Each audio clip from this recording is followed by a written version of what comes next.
Guys, welcome back to my YouTube channel. ഇന്ന് ഞങ്ങൾ എല്ലാവരും കൂടെ മണ്ണാർശാല അമ്പലത്തിൽ പോകാൻ കേട്ടോ. ഇനിയിപ്പോൾ പോകാൻ കുറച്ച് ദിവസങ്ങളേ ഉള്ളൂ ബാക്കി. അതുകൊണ്ട് മണ്ണാർശാല അമ്പലത്തിലും അതുപോലെ തന്നെ ഹരിപ്പാട് അമ്പലത്തിലൊക്കെ പോകാമെന്ന് വിചാരിച്ചു. ഞാനും ചേട്ടനും അമ്മയും അതുപോലെ തന്നെ ചേട്ടൻ്റെ പെങ്ങളുടെ മക്കളും കൂടെ കൂട്ടിയിട്ടാണ് കേട്ടോ അമ്പലത്തിലേക്ക് പോകുന്നത്. കല്യാണത്തിന് മുന്നേ ഞാനും അച്ഛനും അമ്മയും ഞങ്ങൾ എല്ലാവരും കൂടെ അമ്പലത്തിൽ വന്ന് തൊഴുതിട്ട് പോയായിരുന്നു കേട്ടോ. മണ്ണാർശാല ക്ഷേത്രം എല്ലാവർക്കും അറിയാമല്ലോ, ഭയങ്കര ലോക പ്രശസ്തമായ ക്ഷേത്രമാണ്. എന്തായാലും കുളത്തിൽ പോയി കാലും കൈ കഴുകിയതിന് ശേഷം അകത്തെല്ലാം തൊഴുതു നിലവറയിലേക്കുള്ള പോക്കാണ് നിങ്ങളിപ്പോൾ കണ്ടുകൊണ്ടിരിക്കുന്നത്. നിലവറയിൽ തൊഴുന്ന സ്ഥലത്ത് ഇന്ന് അമ്മയെ കാണാൻ വേണ്ടിയിട്ട് ഒരുപാട് ആൾക്കാർ വെയിറ്റ് ചെയ്യുന്നുണ്ടായിരുന്നു.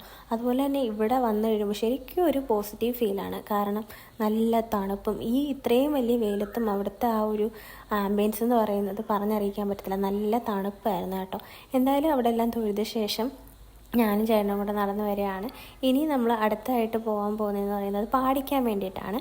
പാടിച്ചല്ല ശേഷം നമ്മളൊരു ചായ കൂടിയൊക്കെ കഴിഞ്ഞിട്ട് നേരെ ഹരിപ്പാട് സുബ്രഹ്മണ്യ സ്വാമി ക്ഷേത്രത്തിലെത്തി. അവിടെയും അത്യാവശ്യം ആളുണ്ടായിരുന്നു കേട്ടോ. പക്ഷെ മണ്ണാർശാലയിൽ എല്ലാ ദിവസത്തെ വെച്ച് നോക്കുകയാണെങ്കിൽ ആൾക്കാരൊക്കെ കുറവായിരുന്നു. എന്തായാലും അവിടെയും ഞങ്ങൾ അകത്തെല്ലാം കയറി തൊഴുത ശേഷം മയിലിനെ കാണാൻ വേണ്ടി പോയി. 3 മയിലാണ് കേട്ടോ ഇപ്പോൾ അവിടെ ഉള്ളത്. എന്തായാലും അത് കഴിഞ്ഞ ശേഷം ഞങ്ങൾ അവിടെ എല്ലാം നടന്ന് തൊഴുതു. എന്നിട്ട് ദാഹിച്ചപ്പം കുറച്ച് കുടിവെള്ളമൊക്കെ കുടിച്ചു. വലത്തിട്ട തൊഴുത ശേഷം നേരെ വീട്ടിലേക്ക് പോയി. അപ്പോൾ ഇന്നത്തെ വീഡിയോ ഇത്രയേ ഉള്ളൂ. വീഡിയോ ഇഷ്ടപ്പെട്ട് കഴിഞ്ഞാൽ ലൈക്ക് ചെയ്യാൻ മറക്കല്ലേ.